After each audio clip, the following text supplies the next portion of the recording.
Hello, everybody. Hi. Thank you for coming today. Today we have quite a doozy of a story.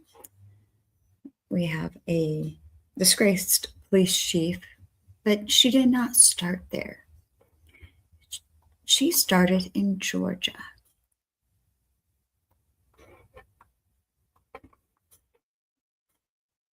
And we're going to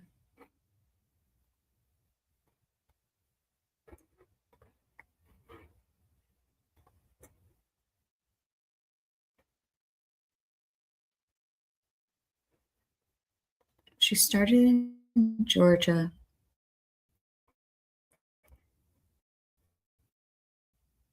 and she worked in their training facility with the recruits. Hold on. And our story today starts with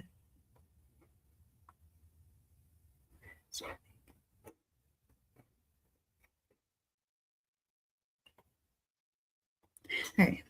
Sorry. Our story today starts with George Ward.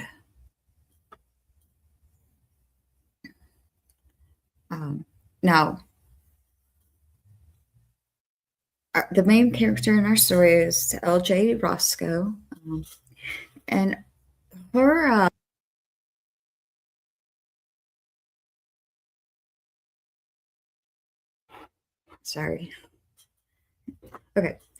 her story, her reign of terror did not start in Georgia, but definitely got highlighted in Georgia.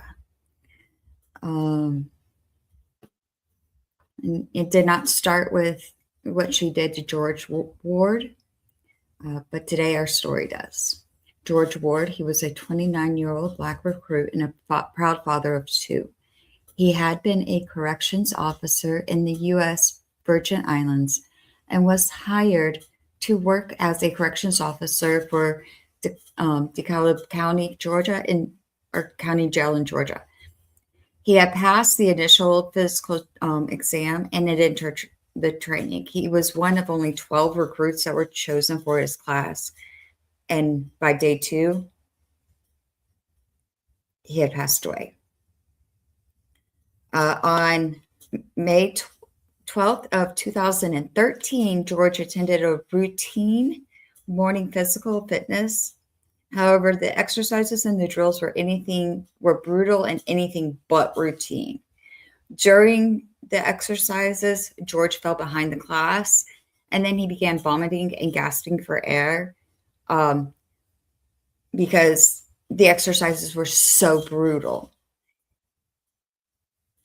When he did finally catch up with his class, the instructors singled him out, made him a laughing stock, forced him to wear a pink shirt, called him Pinky.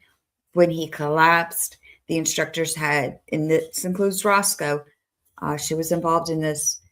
They had the class gather around him and have a mock funeral for him.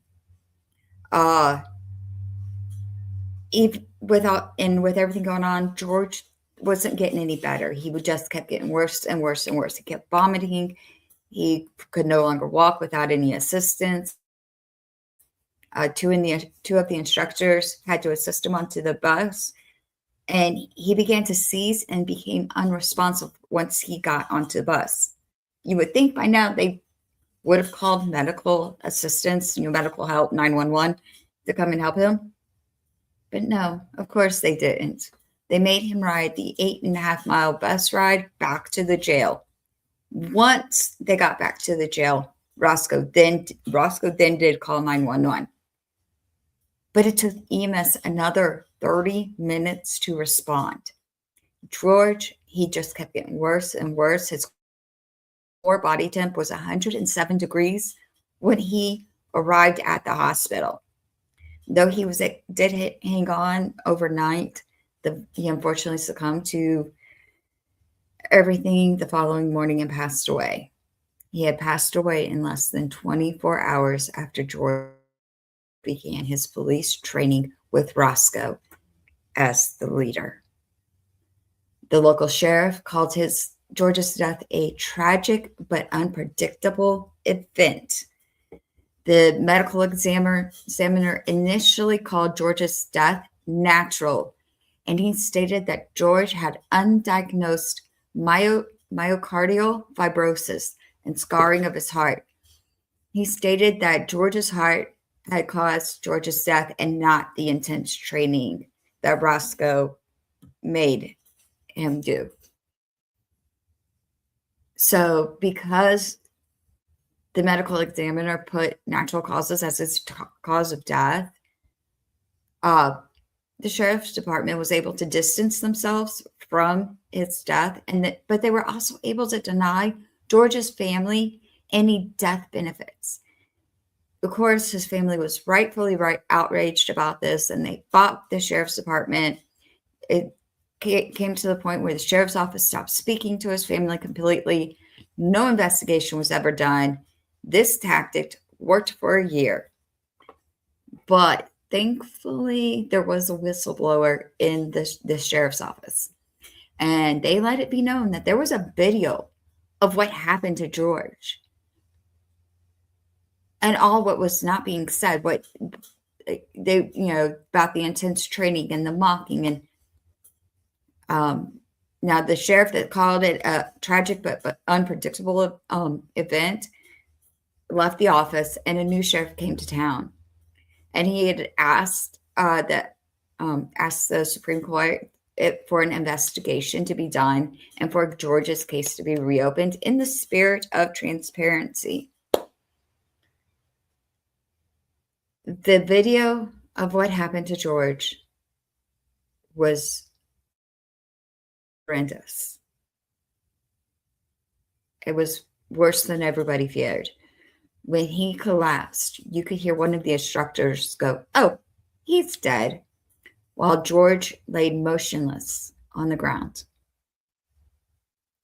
Now, this video did cause an ME to change his findings from natural to undetermined.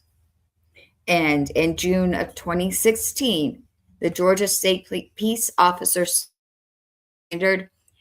Standards and Training Council post voted to revoke the law enforcement certifications for L.J. Roscoe for the state of Georgia because of her role in George's death.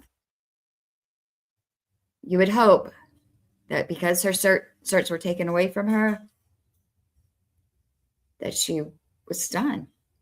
She could no longer be in law enforcement. Yeah. Well, now let's move up from Georgia to Goose Creek, South Carolina. Despite all of this and other complaints against Roscoe for her inhumane treatment of others, L.J. Roscoe became the new police chief in Goose Creek. Congratulations. Now, she was good to her friends. She was very good to her friends. And we'll talk about her top 3 friends today. We're going to start with Amanda Doss.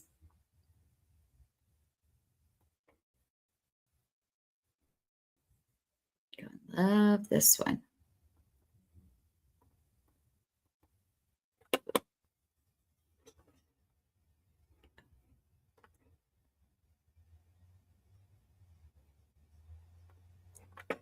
Just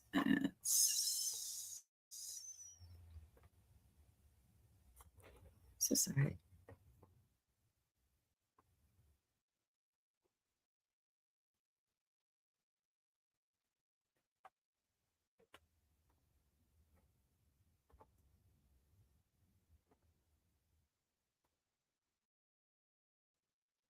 Now, as I bring up a picture of Amanda Dawson, I'm so sorry about the dead air.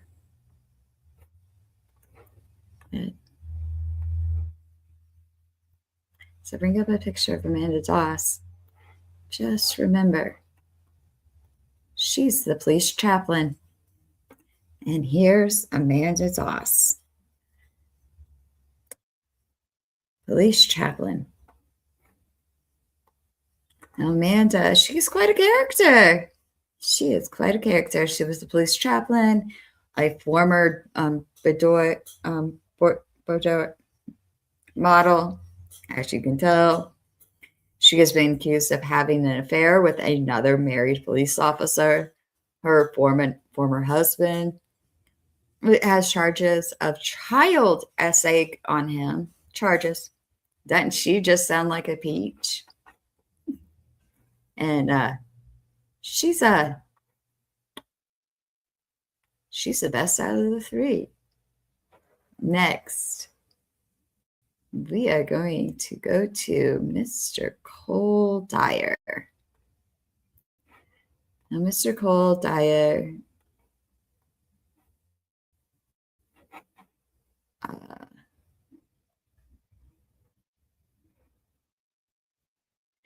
yeah.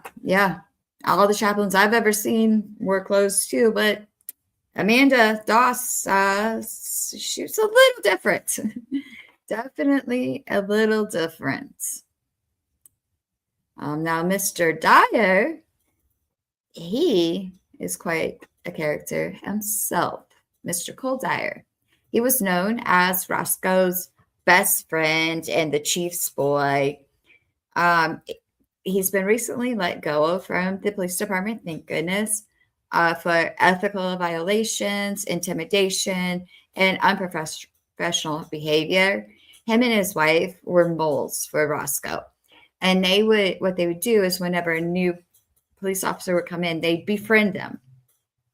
And they get them comfortable and get them talking about Roscoe. And anything bad they said about Roscoe, Dyer would take it back to Roscoe. And then she would make the newcomers' lives a living hell. She retaliated against them. And these could be like genuine, honest concerns, anywhere from that to straight out, dude, something needs to change here. This is wrong.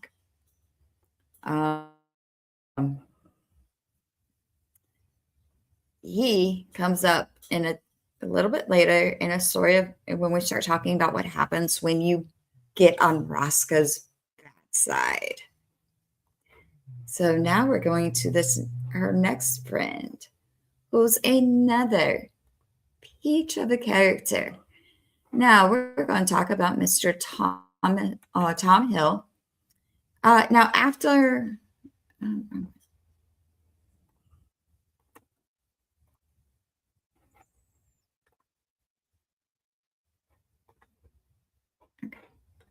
now after Roscoe did resign, Mr. Hill has become the new acting police chief.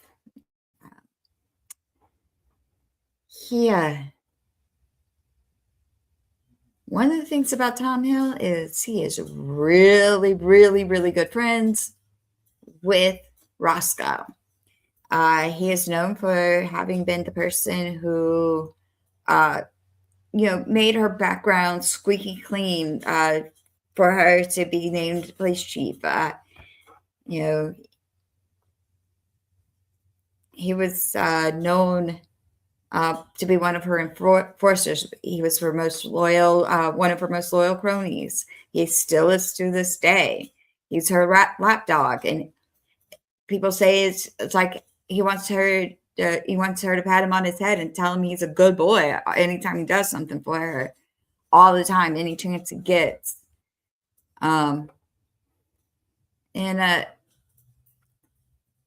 Being disgraced and disliked apparently gets you to, and being forced to resign, get you to be gifted 2 canine dogs, Goose and Creaker. Now, one of the things about Roscoe I haven't talked about is the fact that she owns a canine training school. And she was just given 2 beautiful, fully trained, over $10,000 a piece that Goose Creek taxpayers have paid. She was gifted them by Tom Hill as a severance. Here you go. Take the dogs.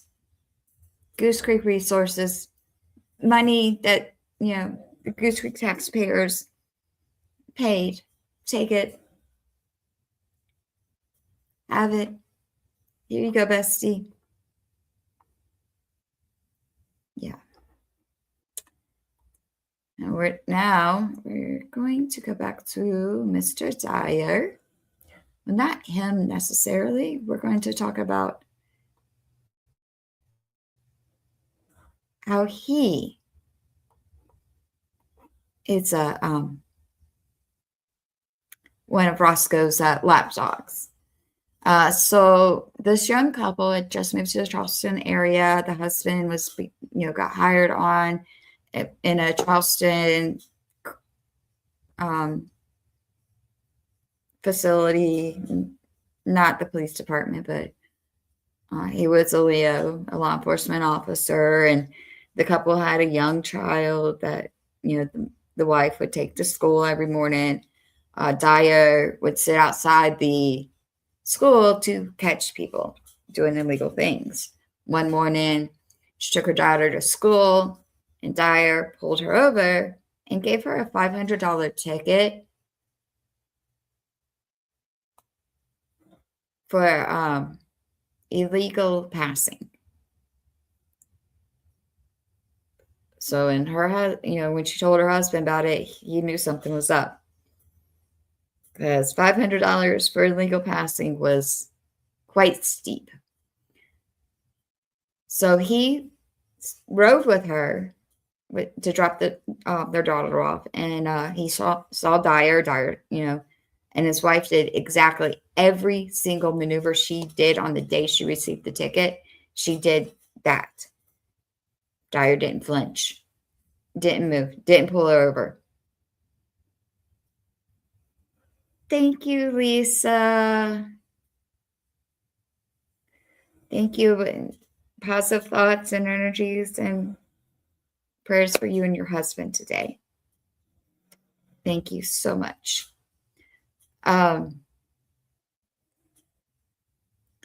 So the young police officer, he was not happy. He was like, dude, okay, if you're not going to pull over for every single time of doing this illegal maneuver, so he gave him a thumbs down. He was like, childish, but not. Anyways, Dyer was so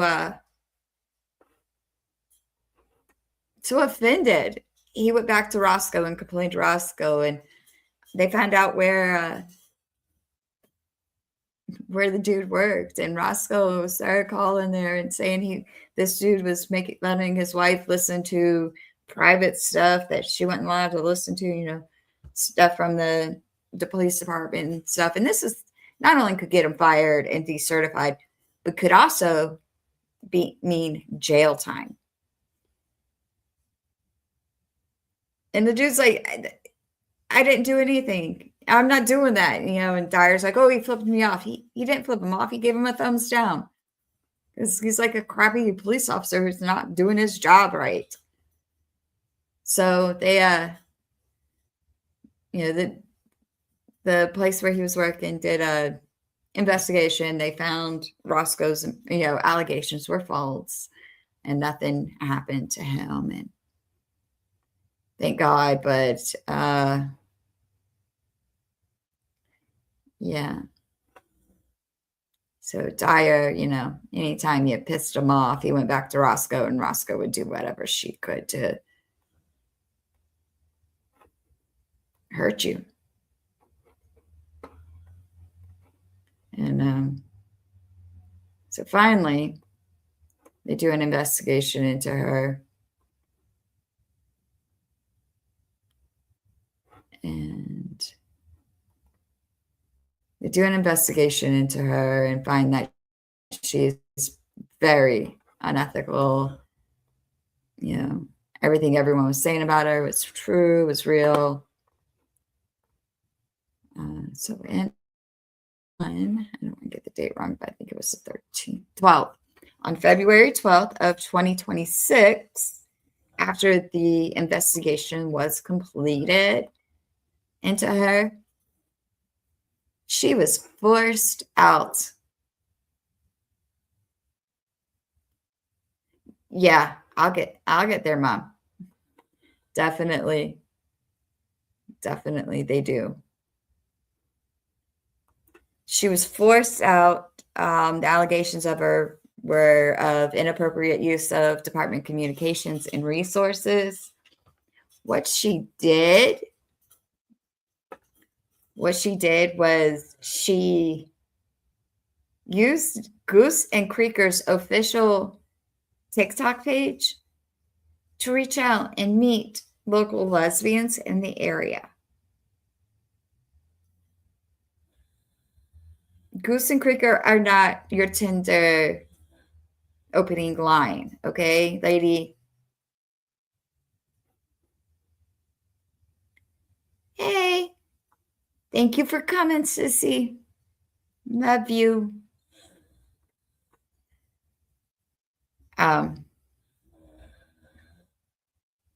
But so that's why she was forced to resign, was because she was using their TikTok for dating.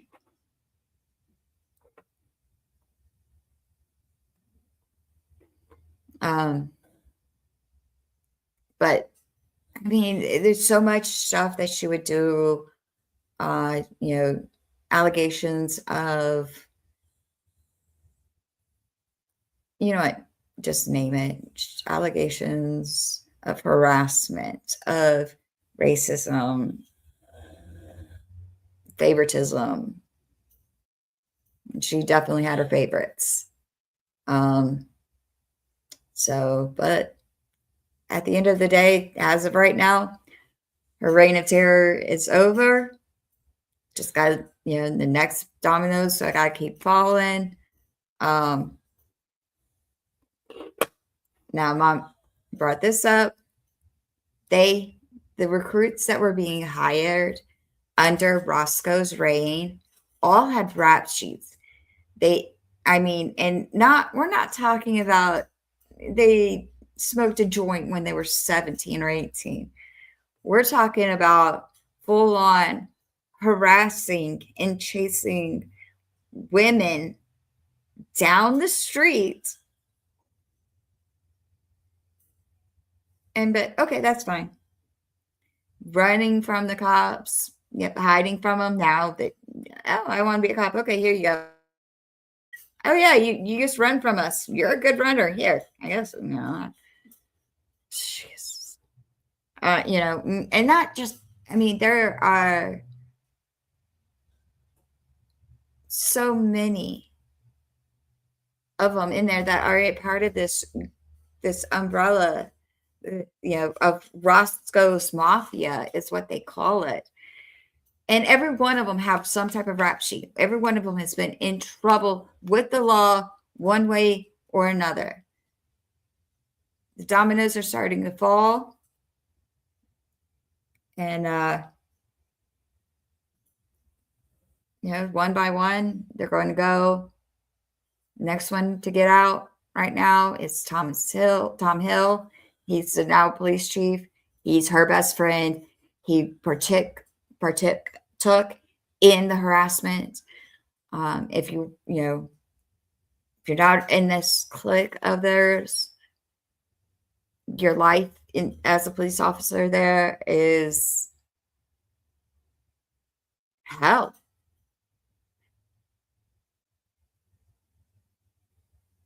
And and there's allegations of all kinds of abuse, from SA to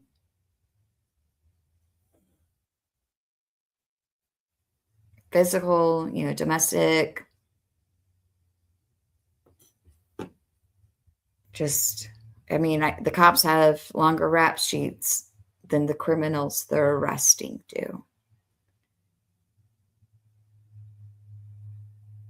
And this isn't a big city like Boston. This is a small town. Goose Creek. Let me pull it up so you guys can see. Literally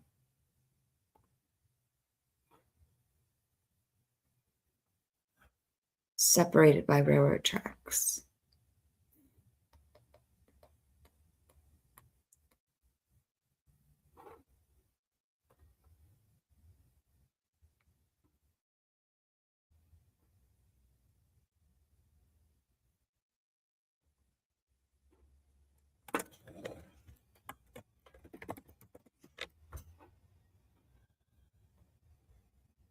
Okay.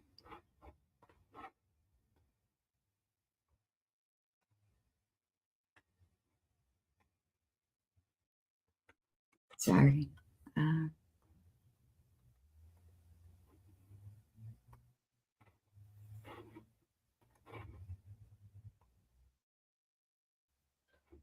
You can see how small it is. I mean, this is it,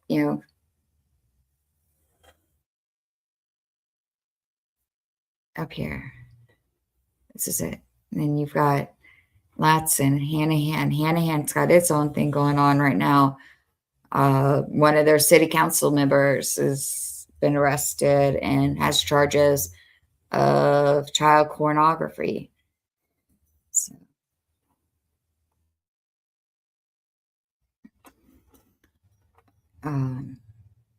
it's just so crazy.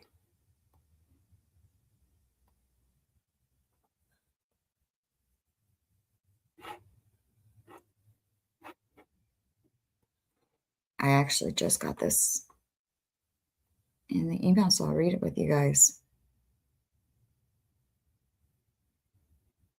City council is voted in.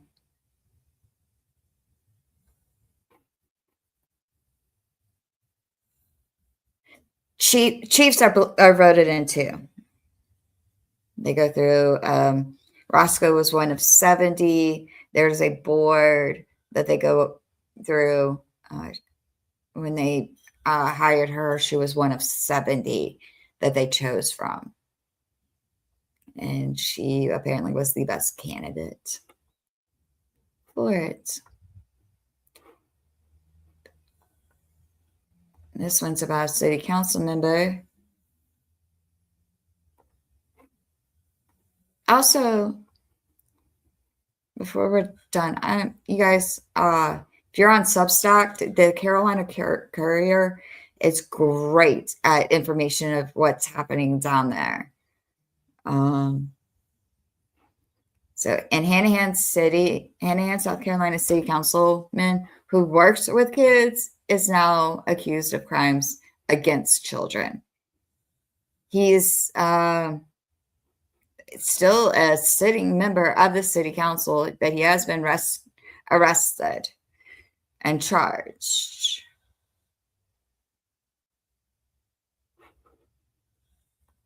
I'll go ahead and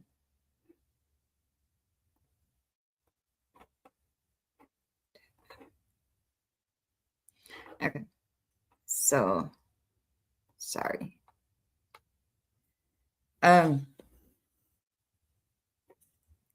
So this is a AI picture of him. And they said, okay. A sitting member of the Hanahan City Council is now behind bars after federal authorities say he spent years paying children to produce sexually explicit material. Kevin Hedgepeth, who serves as both a councilman and mayor pro tem in Hanahan, South Carolina, another small town, was arrested Tuesday, April 14th, on federal charges of possession and production of child sexual child essay material. According to the criminal complaint, unsealed by investigators, the alleged activity spanned several years and involved direct payments to minors for explicit images and videos. See, that you shouldn't do that. Don't. Yeah, don't do that. Don't. I love the fact that the Carolina Courier always blurs out the pictures of the innocent people who are. Yeah, I think it actually happens more in smaller towns than it does in big cities, just because in big cities there's more people, so more eyes, so less likely, you know, less likely or more likely to get caught in a big city than you are in a small town. And the small town has the good old boy groups, and and unfortunately in this area we know quite a few people in those good old boy groups. So, all right, coffee break. All right. So Hedgepeth now faces 48. He's 48 years old. Now faces a mandatory minimum sentence of 15 years in prison and up to 30 years if convicted. God, I hope he gets 30. He deserves Lord Chippy, as Mo says. The investigation led by the Department of Homeland Security alleges Hedgepeth used social media platforms and payment apps to communicate with children as young as 12 years old. Gross. Prosecutors say Hedgepeth not only purchased materials from other adults, but directed minors to produce the sexually explicit photographs and videos of themselves, offering payment through services such as Cash App and PayPal.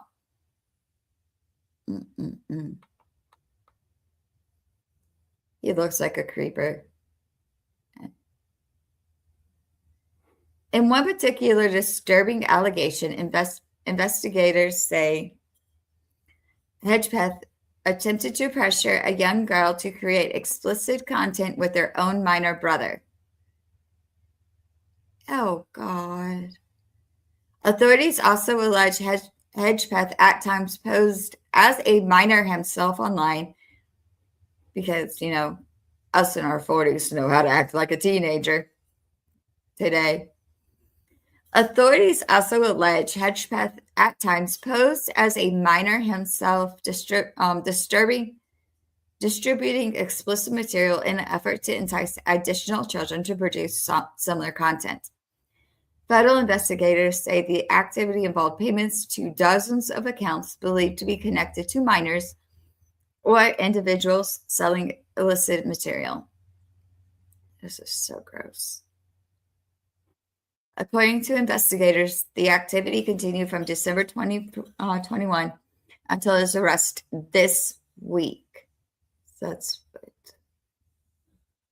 5 years. Well, 4.5 years. Too long.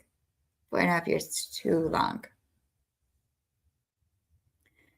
This arrest sent shockwaves through the small community, because it was small, with local parents fearing the worst.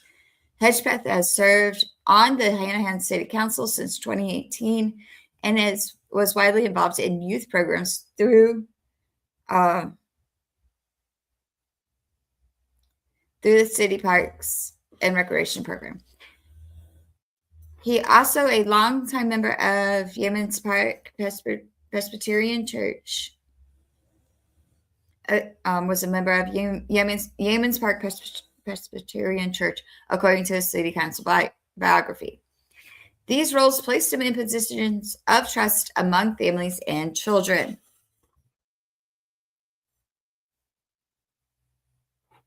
And this was the response, from the city about his arrest, and that he has been removed from his roles as assistant coach and is no longer allowed to be a part of them.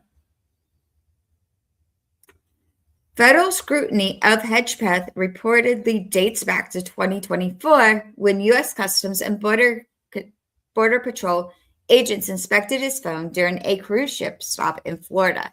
and discovered suspected child essay material. At the time, investigators were unable to conclusively verify the ages of the individuals depicted, and no charges were filed. The current case was later developed through additional subpoenas and digital evidence gathered by Homeland Security investigators. Authorities have now established a hotline and email tip line for potential victims. Cool.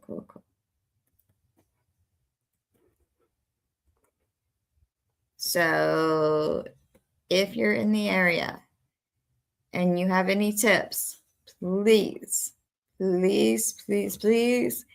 either send it in to Charleston this email or by calling this number. Please be a whistleblower. It's better to be a whistleblower than not. The arrest also lands amid a growing scrutiny around the City Hall in Hanahan, with one councilman now facing federal charges related to child and separate ethic complaints already looming over the Mayor Rainwater and Councilman Sally. The pressure is mounting on the small, insulated group of power brokers in City Hall because they're part of that, the Girl Boys.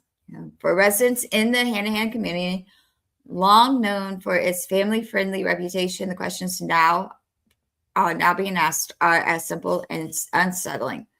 How does something like this go unnoticed by the leaders with whom he worked so closely for so long? And what else aren't they telling the residents? That's the end of that. And so, right. And he can't be the only one. He can't be. Anybody in the area. Call. You know something. You see something. Say something. This stuff can only stop happening when we, the people, speak up.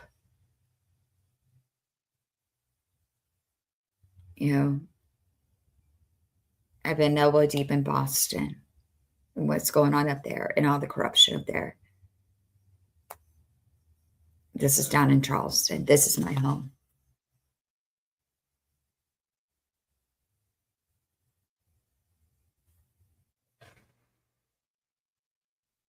We need to speak up. And that is one of the reasons why I did this today. Police chiefs should be good. The police should be people we can trust. City councilmen, we should be able to trust them with our kids. When we sign our kids up through the YMCA and recreation programs to do these sporting, the coaches and assistant coaches should be people we can trust. And unfortunately, in too many places, they're not. They're the opposite. Monsters aren't under our beds, guys. They never were. They were always standing beside us. Let's get them out of there. Let's shine a light on them.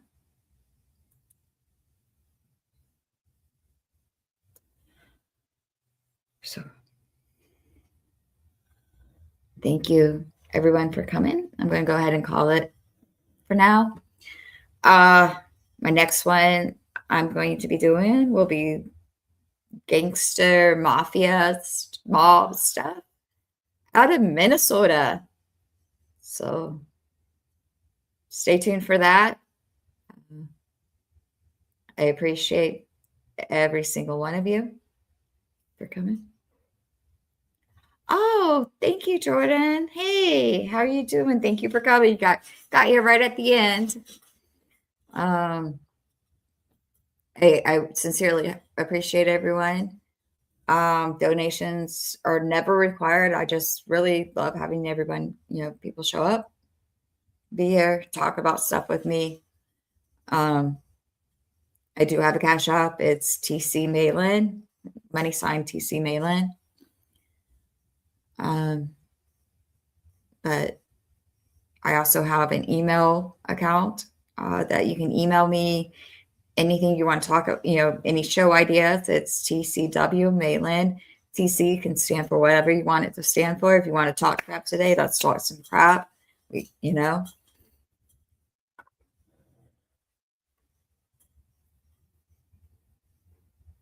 Thank you. Yeah, I been streaming with Angie a lot. That's been a lot of fun. So thank you. Oh, I'm glad it came up.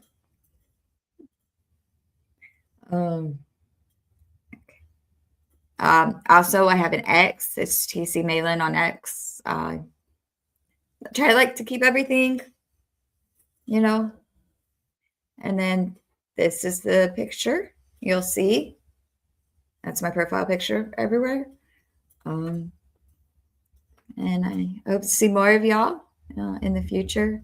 Not sure. I think maybe Friday is when I'm going to be doing the gangsters in Minnesota episode. So I'm looking forward to that. And I look forward to seeing you guys in the chats the rest of the day.